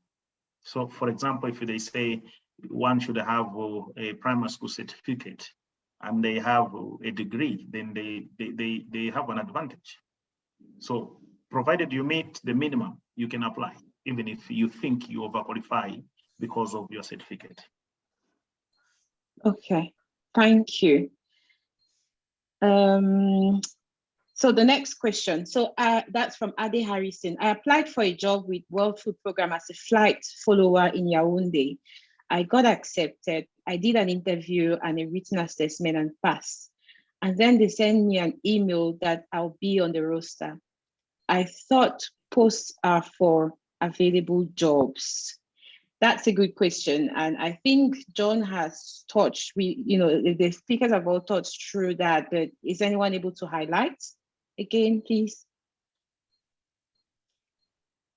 Okay, let me come in.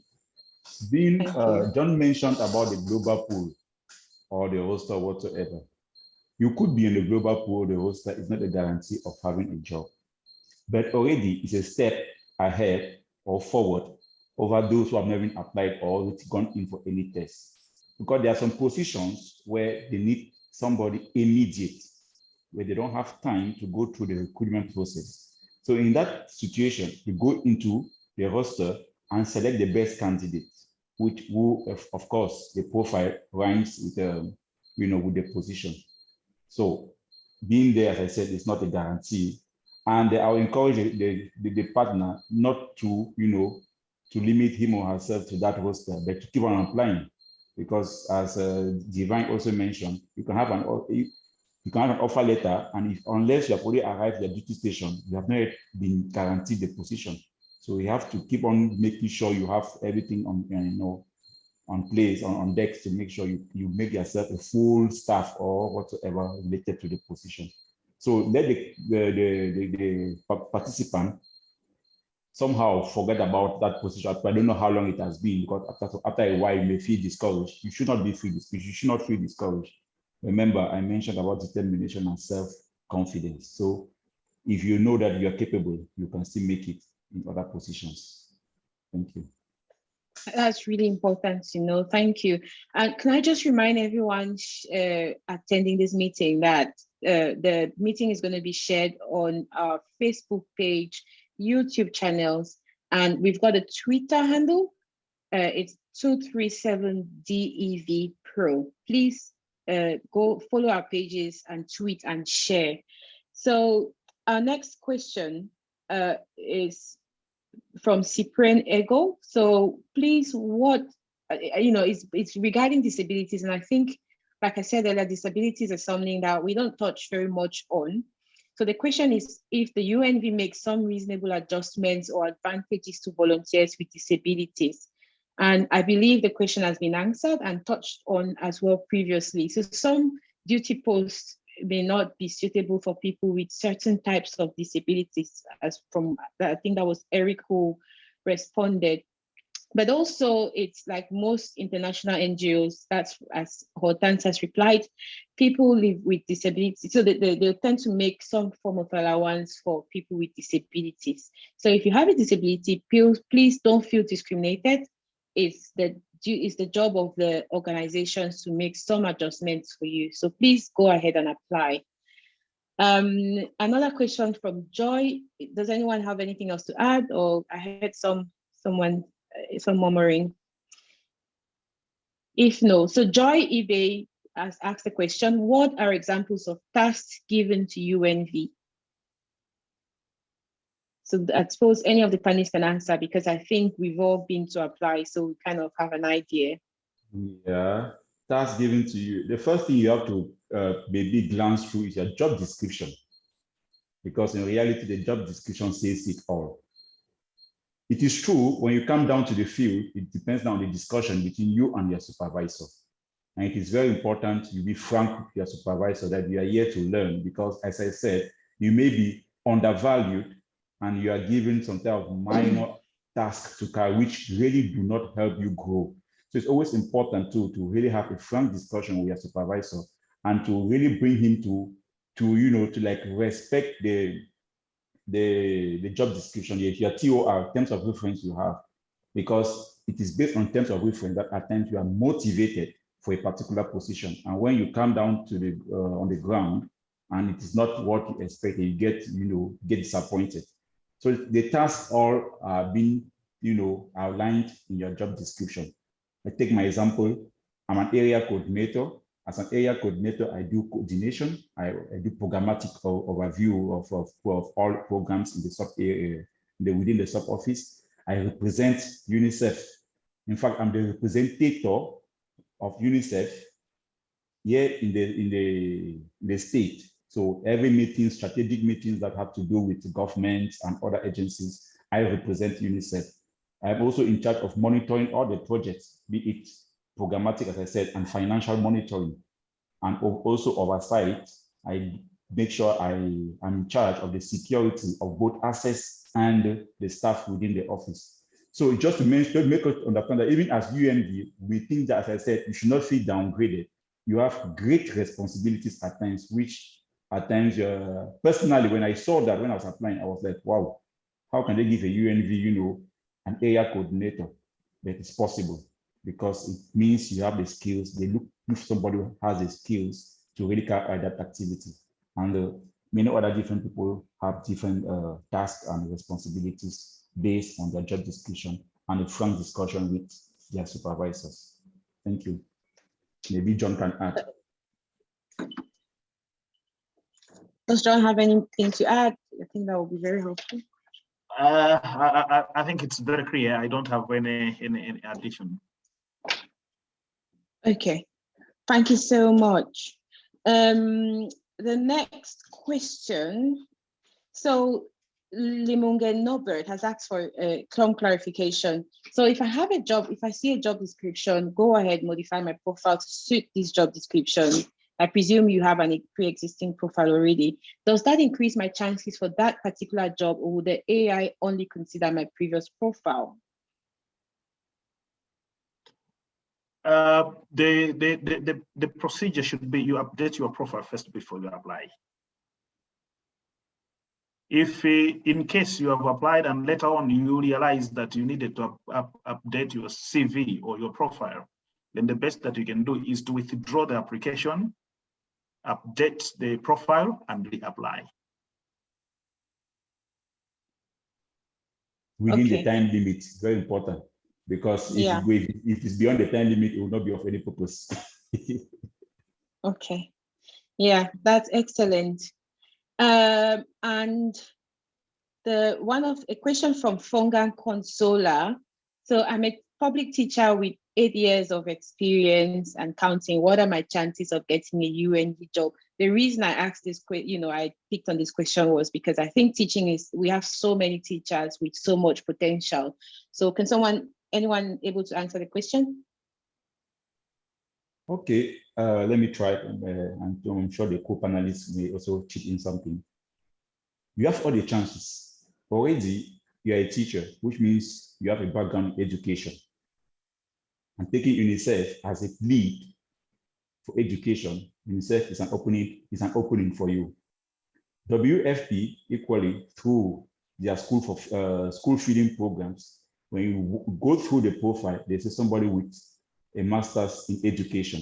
Now, I don't know what level those who go to ENS in Cameroon, what level they grade it. Is it bachelor's or is it a master's? That I can't tell. But as I said, you are under education. Another thing is you can, with the background you have, you can, build your skills into educational management. It's still education because you have a background in education. So teaching per se does you're limiting yourself only to the classroom.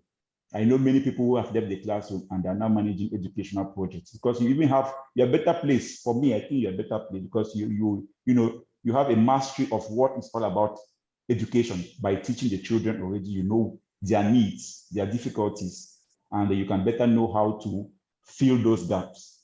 It is true you need to reinforce your skills in some basic humanitarian aspects, like the humanitarian principles, because if you include aspects on humanitarian principles, international law and management, you include aspects on accountability to affected population, the skills which you don't have because you are not into the domain, which if you add those things now, those skills, let me put it that way, if you add those skills by reading and by doing some online free courses, it can give you can boost your, your capabilities of having a UNV or whatever position within the UN. Thank you. Maybe some other person can John. add. I believe we've just hit 7 p.m. and we have to respect the time. So we've come to the end of the webinar. It's been, it's been really very interactive, lots of questions answered, and a lot of people have wanted to connect with the panelists. I'm going to let the panelists say one last word. So, like I said, all of the panelists are on the 237 platform. Please follow our social media handles, Facebook pages, YouTube channel, and you're going to get lots of info. And I'll just give the panelists 15 seconds each to kindly just say a last word, what you like everyone to take home. Starting from you, John. All right. Thank you so much for attending this webinar. I hope it has been very helpful, and out of it, we will have a lot of people applying for UNV positions. It's important to have mentors. I think the panelists today may not be able to be mentors for all of you, but it's important that you go into your country offices, ask a lot of questions about UNV, and you'll be helped accordingly. Apart from that, we have specifically shared my contact. In case you have something very burning that you want to follow up with me, you can do that. Thanks, Madam Moderator. Thank you so much, John. And may I just add that John had to go to his office just to get good network.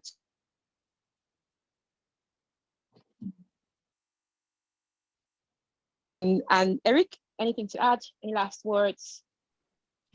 Yeah, thank you once again. And I wish to really thank the people, all those who have been on this webinar for all this over 2 hours. The time passes, we don't even see it pass. I'm very grateful. And what I will say is dream. We have to dream. It's not as a Frenchman says, ce n'est pas interdit de rêver. We have to dream. And I always like to go by the issue that UNV is a gateway of expressing yourself and getting what you want. And another thing is, don't only eye international UNV, because before reaching at international level, we started somewhere. We started at national and so on. So we can even start volunteering even in NGOs within your communities. There you will build the skills. Don't only aim high. Start low. Start somewhere and have a path which you want to follow. With that, I'm sure you're going to make it, than trying to get international every day and you have failure deliveries. Let me put it that way. You have failure deliveries every day because you don't have necessary skills. When you join local NGOs, you even learn more because you are exposed to many things, many procedures. And at the end of the day, when you now put your profile for international UNV or UN positions, I bet you are going to make it. Thank you once again. And then we are available, as John said, we are available, 237 is available for everyone. Over. Thank you so much. I know everyone is really keen to get in contact with all our 3 panelists. I am as well. I'd really like to connect with them. But like I said, there's a wider group as well, 237 professionals, so many more professionals, so many people working with various organizations, UNICEF, World Food Program, you name it. So join our social media pages, and you would learn and get a lot more from there. Divine, any last words for everyone attending? Yeah, I just wish to thank all those who are here. And I'm saying with this enthusiasm, we wish you join this webinar. Just keep it burning, be intentional and strategic. Trust yourself. Someday you will get there. Thank you. Thank you. Excellent. So we've come to the close of the webinar. I'd like to thank everyone for attending. We were almost 200 consistently for the 2 hours. So really grateful, really humbled by the participation, the questions, very relevant. Thank you so much to the panelists for giving the time. Thank you to 237 for giving the platform to be able to talk about this burning topic. And we're looking forward to other webinars. There have been other webinars in the past.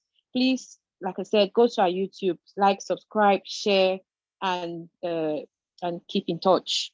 So thank you very much, everyone.